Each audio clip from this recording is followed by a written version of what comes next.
Well, hello everyone, Techsy88 here, and welcome to another video. This is another board game related one, and it is the last of the three about the board game adaptation of the very first Resident Evil game. I've already done a video based on the core game and the other expansion available for it, namely Bleak Outpost. Those are elsewhere on my channel if you wish to take a look at those, especially the one about the core game if this is the first time you've come across this particular video, as like Bleak Outpost, Into the Darkness is an expansion. It cannot be played by itself, and it even says on the reverse of the box that you need to have the core game in order to be able to play it.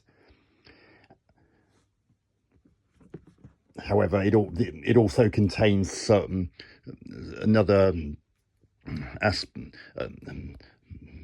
it also contains instructions on how to use it in conjunction with Bleak Outpost and the core game to make the overall experience more complete. So if we flip the box over, as with the previous two boxes, you get the blurb on the back and an idea of the contents, and there's the bit on the far right there showing that you must have the core game and reinforcing the idea that this is an expansion, not a standalone title. And as with Bleak Outpost, the additional missions in this can be played as part of the bigger campaign with or without Bleak Outpost, or the missions can be played singly, and each scenario has an idea of what you need to provide in order for that to be workable. So let's get this box open. So I'm just going to put the phone down in a moment so I can actually open the box with both hands, because okay, and here's the open box. Here's the rule book.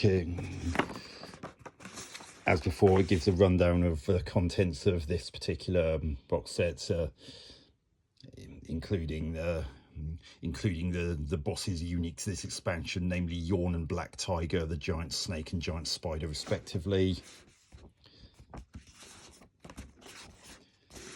and showing the mechanics in the new thing.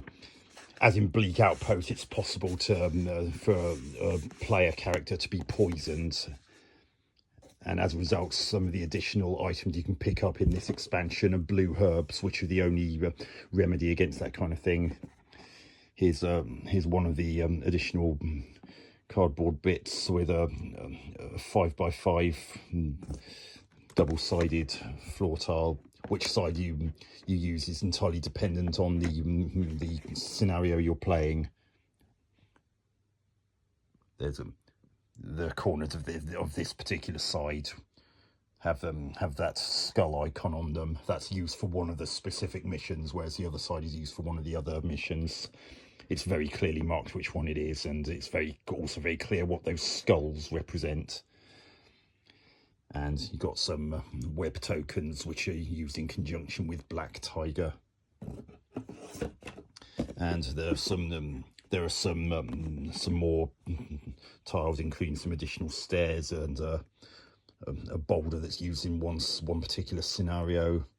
It's worth pointing out some of these aren't necessarily just additional versions of existing floor tiles.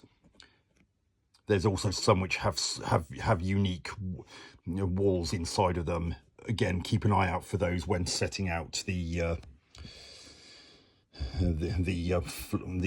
floor tiles. So if you've got one that asks for a wall section like this, you'll know to put that one and make sure you orientate it correctly as per the map.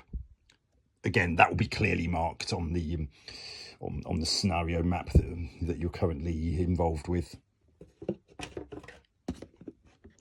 Another one again with there's a 3x2 with a wall section, and another archway. I did end up having to use some of the additional versions of those because there's somewhere what was in the base game wasn't enough. So we got another plastic sleeve covering this, and this bit was always blank right from the very beginning, so it's not like there was anything missing. And here's the cards. We've got some more different locked doors and so forth. Again, which are clearly marked as to when that needs to be used. Got some more item Bs and item As and some additional location cards to use on the mansion map, which anyone who's played the core game will be familiar with that, as they just add some additional bits to that map that are not present in the core game. There's Black Tiger and there's Yawn. Let's have a quick look at Black Tiger.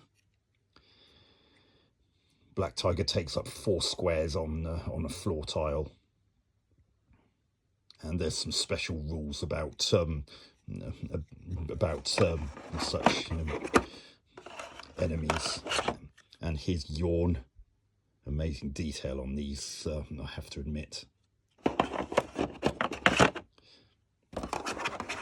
And there's now these are some charge cards which play a part in 1 or 2 of the scenarios in this particular expansion. It's again, it's clearly marked which one that is. So any other time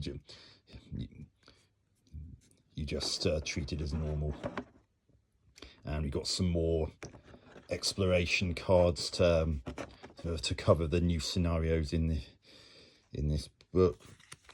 You've got some more tension cards. As before, the tension cards have numbers in the bottom right corner. So if a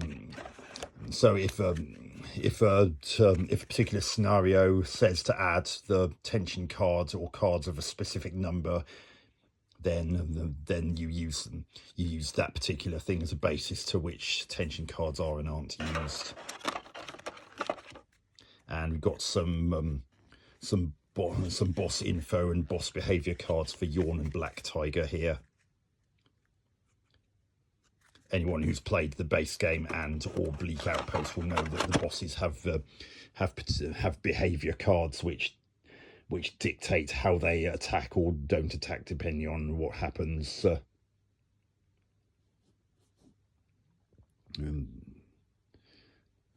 And that's pretty much it. There's nothing more, and this is it's not multi-layered like the core game is. So there's nothing underneath this.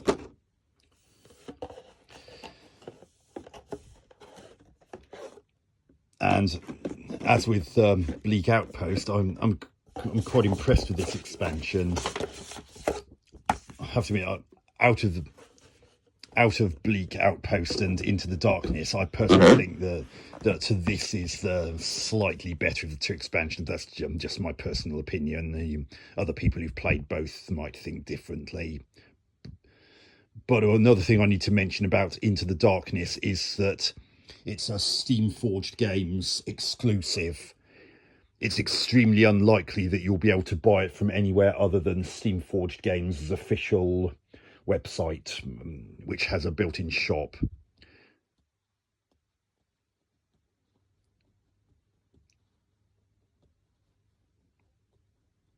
But as of recording this video, which is on the 27th of August 2024, even the core game is not even a year old yet. So at the time of recording this, the Into the Darkness expansion should still be readily available.